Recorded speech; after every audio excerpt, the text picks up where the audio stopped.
Welcome to All Things Football. It's been a bit of a break, but due to lockdown and all things going on, we've decided that we need to restart things again. So, welcome to another episode of All Things Football.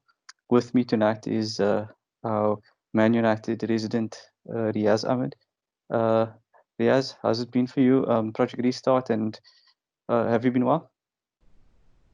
Yeah, thank you so much, Wasim. I think we forecasted Corona way before it even began and before lockdown because our video stopped long before that.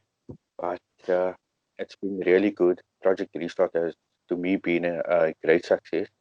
And yeah, the atmosphere at the games, I think, was what the Premiership has implemented with the uh, stadium noises and so on. It actually made a big difference because I watched a few early Bundesliga games and the atmosphere wasn't great. It was really tough to watch. But I think the fact that so many people watch the Premier League together with what they've done to get things kick-started again, it's boded well. And my team is looking very strong. So we're looking good.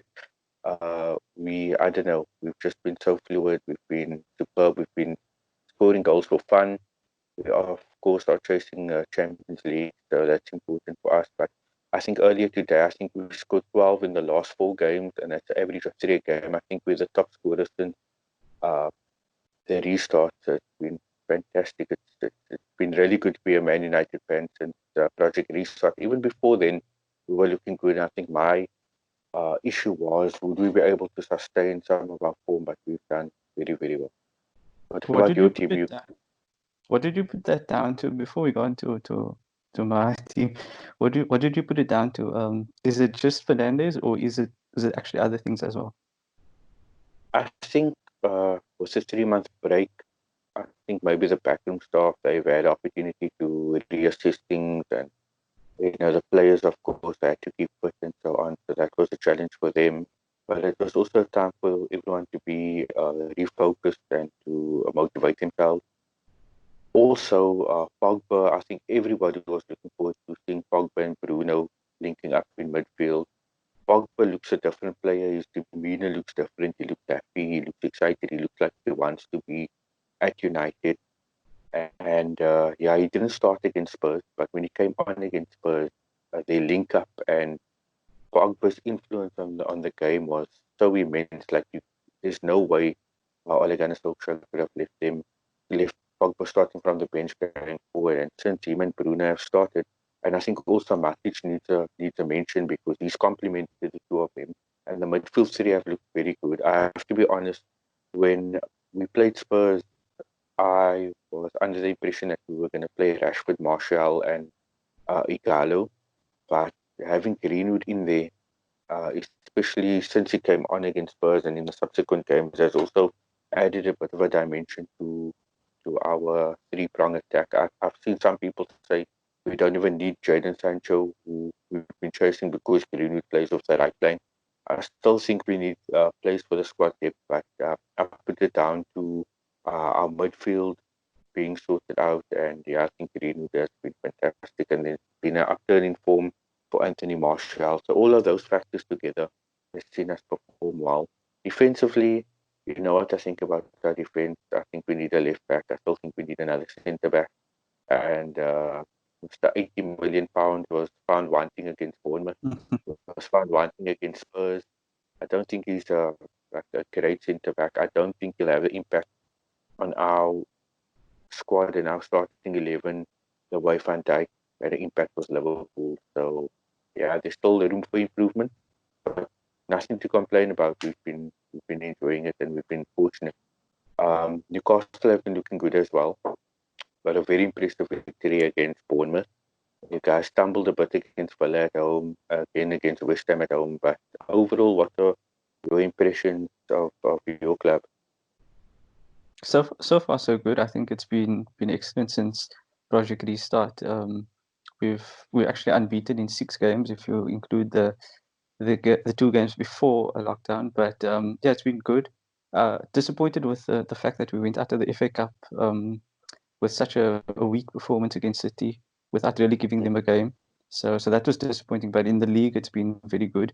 I think we solved the issue of our form more dangerous in attack. We've actually still maintained our discipline in terms of defense. So we've seemed to have struck that balance much better now than earlier in the season. So credit to Bruce, credit to the players. But obviously the thing is now we also can't just settle for being mid-table and that's it. So we've got 5 games left. I think we need to try and push on, try and get to the top 10, and then that would be an excellent achievement for everyone. So that's what I think the club needs to aim for, and hopefully we will do it. So yeah, it's going to be some tough games. We've got City tomorrow. We've got Spurs and Liverpool still to play. So it's a bit of a tough running, but with us already mathematically safe, I think it gives us nothing to lose, and hopefully we can continue playing with that freedom. St. Maximum has looked amazing. I think he's been one of the pound for pound signings of the season in terms of the Premier League. I think he's been excellent, and I'm sure big teams are watching already. The main thing with him was consistency and end product, and I think he's starting to find that. That's the thing. Teams are going to be watching him, and as long as Mike Ashley stays owner, then he might be willing to accept an offer if it's too good to refuse. But that's why most fans are hoping for the takeover to happen. It's still with the Premier League. It's been with the Premier League for 3 months, and we just don't know how long it's going to take. So the fans and everyone connected with the club are hoping it happens soon, so that things like St. Maximum being pushed by the top club doesn't happen. So let's wait and see. But so far so good for us. But yes, overall, if we switch over to La Liga, we see Real Madrid have started to take over in La Liga. They're basically unbeaten since the restart. Barcelona struggling, lots of politics there. How's it been for you, La Liga, and do you think Real Madrid is gonna go away and take La Liga? Well, my favorite team in La Liga is Valencia, but they've been absolutely catastrophic. The first half they played against Madrid, they were actually really good, and that Rodrigo goal was disallowed somewhat controversially through VAR. I think that changed the complexion of the game. Yeah, but I think the second half against Real Madrid, you could just see Madrid's quality come through. They kept position, they kept the ball, they kept moving it forward, and they were like a proper threat on goal. So Valencia have been really disappointing since the restart. Also, Real Sociedad, they were in with a shout for Champions League berth, and I think in the last 7 games they've lost about 5 or 6. So that completely dismantled their chances for Champions League. They won last night, but I think it's too little, too late. I think the top 4 in La Liga is pretty set with Atletico Madrid and then Sevilla in 4th. But I think Barca came out fighting the other night against Villarreal. They're definitely not going to go out without a fight. But they've not, they've blown hot and cold. They beat Mallorca 4-0, and then there's a couple of games where they really, really struggled. And I just feel like Setien isn't a good fit for Barcelona at the moment. And I feel like Barca, they've just been struggling where Madrid have found a way to get over the line and to pick up points. And people can say, yes, they've been getting penalties or VAR might be favouring them, but here's a champion team who knows how to win and knows how to get over the line, knows how to get the 3 points. I think they deservedly lead. I think it will also shut a few of Zidane's critics up, because there were a lot of critics of him. So, yeah, and also, of course, the return of Marco Asensio. He's been really good, scored with his first touch, being out for almost a year against Valencia. Then, if you look towards the bottom of La Liga, I think the bottom set are pretty much set to go down. Mallorca lost last night, so they pretty much set to go down as well. So, yeah, not too sure about what your thoughts about La Liga and Barca and the whole row happening in AS and Marca about Barcelona, Madrid, and them fighting it out in the media about the VAR decisions and so on. I think with VAR, there's been lots of talk about the effects of VAR. I think overall, it should even out over the course of the season. So I wouldn't read too much into it. I think also with Real, they just seem to have a better squad. So So they've been playing better since lockdown, and I think with that, you start creating more chances, and I think they ultimately then been given decisions. But I think that's also through creating chances and opportunities. And so, yeah, I think overall my opinion is that Real Madrid have deserved to take La Liga. They are 4 points ahead with a few games left. So they should see that deservedly be champions. As much as it hates me to say it, but yeah, I think they have been excellent. Probably with what I've observed since Project Restart, it's been that teams with greater depth in their squad seem to have been grinding out results a lot better than other teams. So perhaps this is where it's not just the first 11 that you need a greater squad, and that's where the cream rises to the top. So I think when you mention like Seville and Atletico Madrid being on good form and gaining top four places now, or securing it, I think that's also due because they've got very good squads in comparison with the smaller teams like Villarreal and Real Sociedad, who are going up in terms of performance this season compared to others. But they still don't have the squad depth to really challenge the bigger teams. So it's been good, but I think, yeah, Project Restart, there's been so many matches in a short space of time, and the cream seems to have risen to the top. So yeah, it's been interesting. I think the same thing has happened in Italy, where Juventus have started to pull away from Lazio and Inter Milan. So I think, yeah, that's definitely been something I've observed, and I think that's been the theme across Europe with all the leagues that have restarted, is that the bigger teams with the better squads, they have seemed to have grinded out the results much better. I think in Serie A, the last round, Lazio had a defeat to AC Milan, quite hectic defeat. I mean, 3-0 at home when they never lost the game at home all season. Now tonight, it's the 86 minutes, they're playing Lecce away and they're losing 2-1. So that could see the complete end of the Scudetto, Yeah. and definitely playing in Juventus's hands. And plus, Juve are playing Milan tonight, so that's a big game. Also, Valencia just scored what looks like a winner against Real Valladolid. So hopefully, a very important 3 points, and then maybe Valencia can still look to push for a UEFA Cup spot, which I think still kind of looks unlikely. I just wanted to ask you also, in the Premier League, Watford won tonight, and that's obviously a big victory for them. Pulls them slightly away from Bournemouth and Villa. But I know you and I spoke earlier in the season about Bournemouth, and they've been so poor this season. And I think when the season started, nobody would have expected Bournemouth to be in the bottom three because they have a good squad. They've done well in previous seasons. Up until this season, they weren't really in any relegation scrap. This season, I don't know, it's just gone all astray for them. And I think also last season, Eddie Howe was being touted for like a big job at a big club in the Premier League. And look at what's happened this season.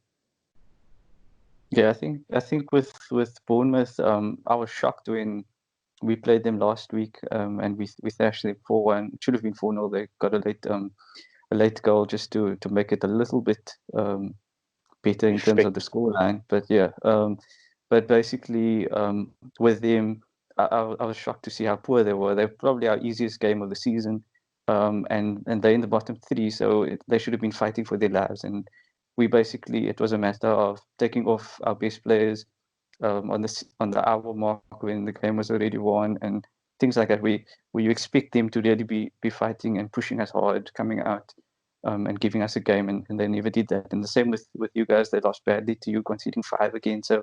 So I think with Bournemouth is that they've spent money in recent years, but they've also made the mistake of spending big, but perhaps not on the correct players. And when you make consistent mistakes with regards to signings, eventually it's going to catch up with you. And I think when I look at players that they let Jordan Ive go for free at the end of June, when he was one of the big signings and touted to be, perhaps as good or follow in the footsteps of Raheem Sterling when he was at Liverpool. And when they signed him, everyone was like, wow, that's a good signing for Bournemouth. But he hasn't lived up to the expectation. They've let go Ryan Fraser. They've basically they don't have the depth that they thought they had. And when you get injuries to key players like Callum Wilson, who's been injured, King's been injured for a bit as well, Brooks has been injured for a while. So when you get key players injured, it then tests your squad. And I think Eddie Howe and Bournemouth have made some mistakes in the transfer market, and it's cost them dearly now. So I think it's a bit disappointing to see them where they are, but the league table doesn't lie, and I think that is also something that they need to look at their strategy going forward. If they do get relegated, they can't just spin big as they used to, and they've got to be more sure in their signings. I think they lack a lot of experience. They win for a lot of young players, and there's nothing wrong with taking a risk or two on young players, but I think with them, they lacked a lot of leadership, especially last week when I was watching the game. It was 2-0 at halftime, and I thought, okay, they're going to come out and they're going to fight. And it basically within 5 minutes, the fight was gone. And the commentators said, like, where's the leaders, trying to stir them on, push them to try and get back into the game, because they are within a few points from being out of the bottom three, but you wouldn't guess it by the way they played. It was almost as if they were cut adrift from the rest of the league, and they just played the games for the sake of it. So it's quite bad, but I think I think in the Premiership, the bottom three are going to be as they are currently. It's going to be that way till the end of the season, and sad to see that there's no actual relegation fight. Is the bottom three are going to be as they are now. So it's a bit disappointing. We would have loved to see some movement within the last 5 places, but West Ham and now Watford seem to have gotten the results, and that should see. Yeah, I think also with Bournemouth, like Charlie Daniels is a big player for them, and he's sort of more of a leadership figure. He's been injured during the season. He's injured again now, and like when you guys played Bournemouth, I switched over to the game, and from what I saw, like Dominic Solanke looked like, I don't know, he's been touted for a lot of great achievement in future, and that he's a good prospect, but he never really got a chance against at Chelsea, never really got a chance at Liverpool. He's at Bournemouth, and the chances he has been given, he hasn't taken. So he's also looked for, and like you mentioned, Brooks has been injured last season. He and Ryan Fraser, they were complete revelations for Bournemouth. So I think maybe it's back to the drawing board. I hate to see it because I've seen it happen in previous seasons where one season, I think 2015, Leicester looked dead and buried, and then through some miracle they went on an amazing run and stayed up, then won the leagues the next season. But this season, like Bournemouth look like they're shipping goals and they're not scoring many. Villa look like they've kind of tightened up their defense, but they're not scoring goals. They don't look like they don't have a goal scorer. Norwich are definitely down. So yeah, I have to agree with what you're saying. The bottom three looks set to go down unless they put together some miraculous run, which I don't see at the moment. I think with Watford winning tonight kind of closes off any relegation scrap or so on. So it is disappointing, but again, I echo your sentiment that the league definitely doesn't lie, and you are where you are over the course of the season because of the way you perform or didn't perform for that matter. Just want to ask you as well, touching quickly on Newcastle. I mean, I've noticed since the restart, Andy Carroll's done well. Dwight Gale, who for me was a complete forgotten man at St James, he's chipped in with a few goals. And then Saint Maximin's been very impressive. He's definitely your catalyst in attack. Um, and I remember speaking to friends with regards to people I'd like to see coming at Old Trafford. And I'd say like a wild card would be Saint Maximin. He's looked to have really done well in terms of settling in England. He's a fantastic force going forward. He played us off the park when we played you guys at St James. So yeah, just what do you think of the future of like players like White Gale, who's been like on the periphery of your squad, and players like Andy Carroll? I think with Carroll, it's been a bit of the the opinions are split between supporters with regards to Carroll. A lot of people are saying that it was a publicity stunt just to get a free player, pay him as little as possible. He's on a pay-as-you-play deal. So from that sense, it was a very cheap striker option when we did let Rondon go. But on the other hand, he's contributed. He's got, I think, 5 assists this season, coming off the bench mostly and having an impact on the game. My opinion is he's been injured a bit too much, and as a second choice striker, we need a bit more from him. He hasn't scored, so I think he's been given an extra year contract, which probably was the correct thing, but he hopefully shouldn't be second choice. I think if we can get another striker in next season and have Carroll within the squad as a third choice, or another option from the bench, but without being relied upon as he currently is, then I think it will be fine. But Dwight Gale's done well. I think he's shown that if you create chances and you have a striker who's capable of finishing them, then you could be quite effective. So I think he's probably one of our best finishers at the club. So therefore, he's still gotten into the team based on that, and he's done well. But again, we need to see of what sort of ambition do we have for next season. Is it again to be mid-table and just avoid the relegation, and that keeps us happy? Or is it actually to push on in the top 10, top 8? And if that's the case, then guys like Carroll and Gale, with no disrespect to them, they need to then be looked at it and going elsewhere, and we need to then look at better options, because for me, they are okay for what we currently need, but not if we want to break into the top 10, top 8 consistently going forward. So yeah, that's my opinion. But yeah, St. Maximin has been excellent, and I think he's shown that he can be our main in terms of our attacks. If we can, you get Almiron also involved a bit more, just to take the weight off St. Maximin. That would be great as well. But I think so far it's looking much better. But yeah, whether it's going to continue into next season, that remains to be seen. So yeah, let's see how it goes. Yeah, I think for you guys also a lot depends on the takeover, if it's gonna happen, when it's gonna happen, and so on. Also, so just a couple of results. I know you and I were keeping an eye on the championship. So Fulham beat Nottingham Forest tonight. No big change for Forest because they're still in that playoff spot and pretty comfortable. Uh, Brentford came back from 1-0 down to beat Charlton to 1. Luton and Barnsley played a 1-0 draw. That was a big game because they both at the bottom of the log. I think both of them are going to go down to League One. Reading and Huddersfield drew, and at the moment Cardiff's leading Blackburn, so it's looking very tight in the championship. I'd love to see Forest come up. Leeds and West Brom have practically been in the top 2 spots all season.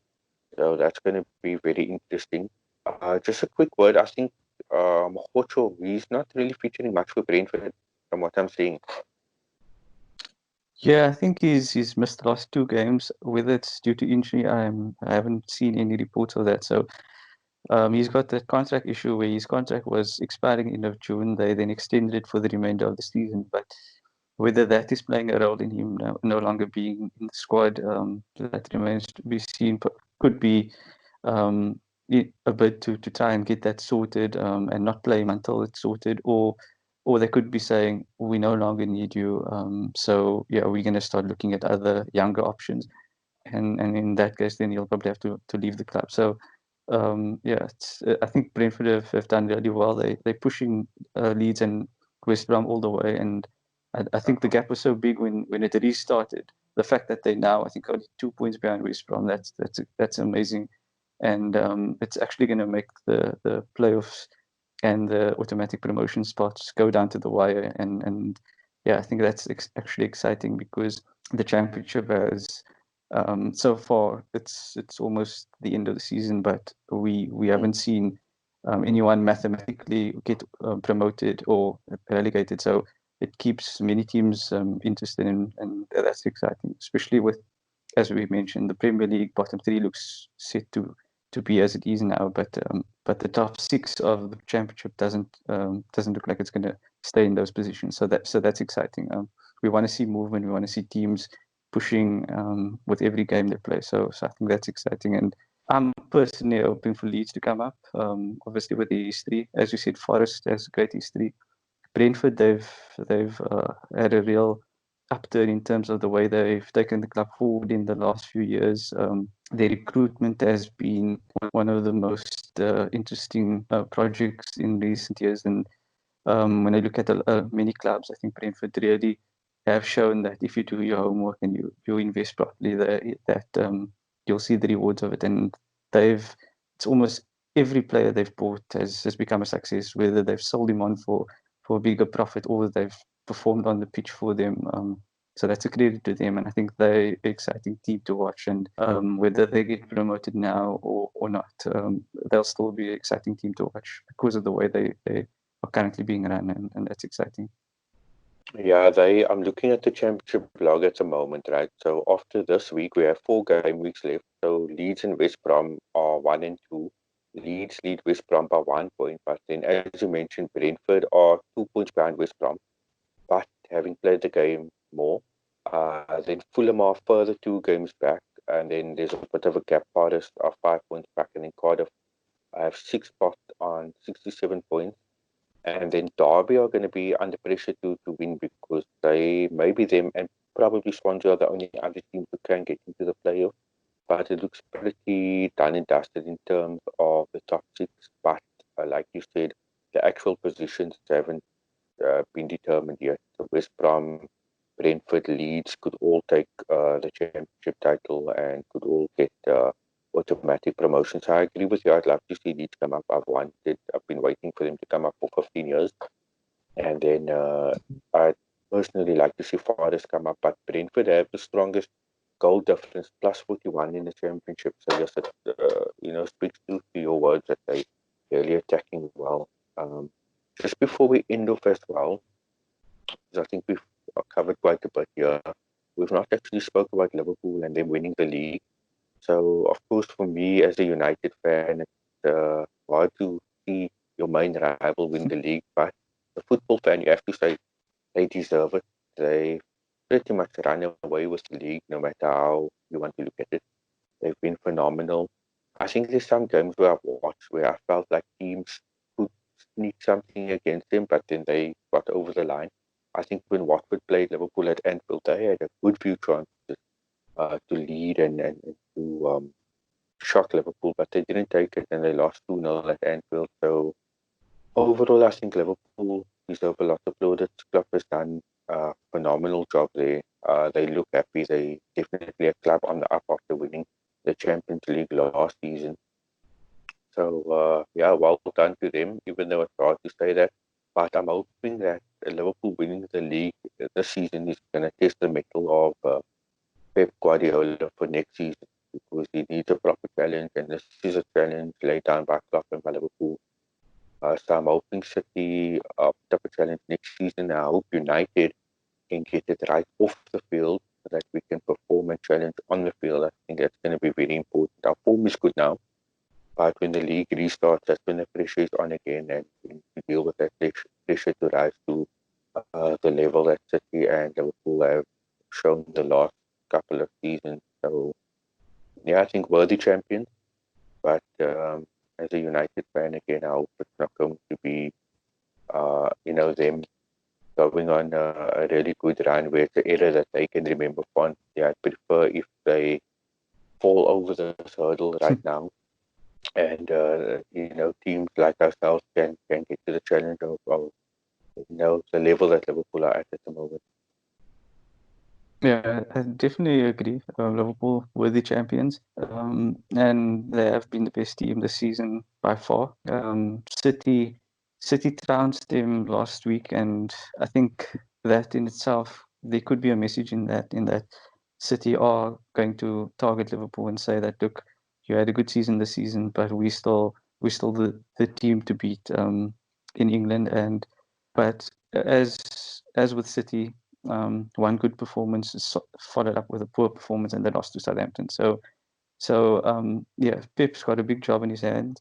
But yeah, Liverpool have been the best team by far, and it's going to be interesting to see with them having lost so badly last week. Is that a sign that they probably need to strengthen in a few areas before next season starts, or was it just one bad game because had already had the title won and were hung over, so to speak. But yeah, it's going to be interesting.